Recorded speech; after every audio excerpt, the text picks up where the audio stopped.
Hello and welcome to another edition of NECA Newscast. I'm Tom Green.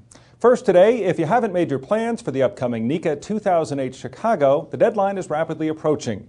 The convention and show are the biggest of their kind in the electrical industry and give attendees the opportunity to learn about new products and technologies, reconnect with acquaintances, and attend various management seminars and technical workshops on topics as varied as lighting and new green technologies.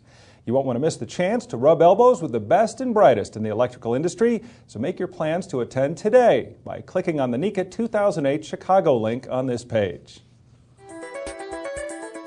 90% of energy savings is achieved during the construction phase of a building project, and electrical contractors play a big part in making that happen. With this in mind, NECA held its first Energy Solutions Summit in Los Angeles in July. More than 30 electrical contractors were invited to share their views and experiences about green technological advancements in the electrical trade. There were discussions on how building owners' new demands are changing in the 21st century, things like how renewable energy sources can not only reduce overall cost, but lessen our dependence on foreign oil. Contractors brainstormed about how utilizing every green tool in their toolbox can help open doors with building owners because of the money-saving and environmentally friendly options now available in the industry. The discussion will continue in part when results from the summit are shared with the larger audience at the NECA Convention and Show in Chicago. Well, the political conventions are over, and the United States is in the home stretch to the November elections.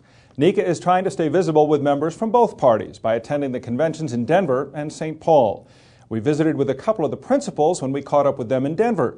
Dominic Giarratano has more.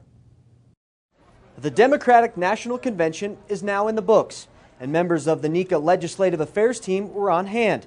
We asked Lake Coulson, Executive Director for Government Affairs for NECA, about why it's important to come to Denver. I think the fact that we're here in Denver is something new for NECA. Participating in national political conventions like this is a first for us. Our staff is really excited to be here and to participate in this convention and to network with professionals and other advocates. The convention in Denver has provided a unique opportunity to get a closer look at the Government Affairs Department at NECA, allowing them to represent the best interests of member contractors.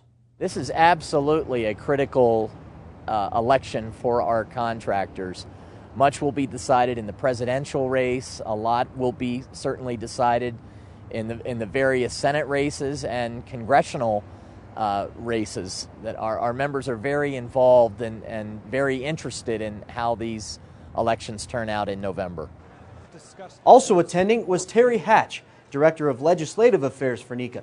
One of the main reasons NECA decided to send members to the convention was the opportunity they'd have to meet with members of Congress in small groups outside of Washington.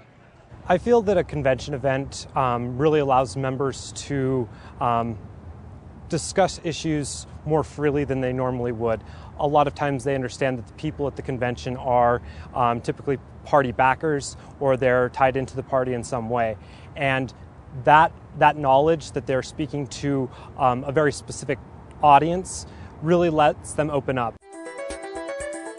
NECA is gaining momentum and market share in some parts of the country with the help of the Construction Wireman Construction Electrician Program. This program, which allows for the recruitment of non-union electricians by slotting them into our apprenticeship program, is allowing our contractors to better compete. The momentum isn't all coming back overnight, but NECA CEO John Grau is encouraged by the progress being made with the program. The CWC program is progressing. It's being adopted in more areas across the country. But what's happening is not necessarily even throughout the country. There's some areas it's working well, some are struggling. Some would love to have the CWCE program but can't get it. So we're trying to work across that whole spectrum of needs. But it's also a learning experience for us. This is something that we haven't done in our industry before, and so people who are adopting the CWCE program really are going through a learning curve of how do you use them, how do you recruit them, what's the best way to manage them. Part of that learning curve is steep, but Grau said the movement of the program is in the right direction. I'm satisfied that we have the program going, we're making it work, but it would be nicer if it was smoother, faster, whatever, but we're getting there, so I think we're moving in the right direction. Grau also said that the programs in Florida are a good example of what NECA hopes to do throughout the Southeast and the country. What we're doing in Florida seems to be working. Market share is increasing. That is expanding throughout the Southeast. In fact, pretty soon we'll probably have almost the whole Southeast under some kind of initiative program that will include specialty type agreements, CWC, other things. So we're finding it's working, and once again, it's not smooth. It's not necessarily everything's just we have every answer to every problem, but we are learning and we are making it work. For more information about the CWCE program and to see an example of how it's working in the Carolinas, please go to the current edition of electrictv.net. Another example of a program gaining momentum is the Code of Excellence. Designed to bring out the best in IBEW members and contractors alike, the Code extols the virtue of pride and professionalism, showing what the NECA and IBEW team can do in tandem. John Grau said the program benefits both teams and strengthens the partnership as a whole. Well, I'm hearing good and bad about the Code of Excellence. It's a good thing. I think most people understand it's a good program. Once again, the implementing of it can sometimes be difficult. Some areas take it and grab it and go with it and really use it like it's intended. Others, there's some resistance, not quite sure how to use it. One thing we're telling our employers, this is a program that involves both the union and the employers.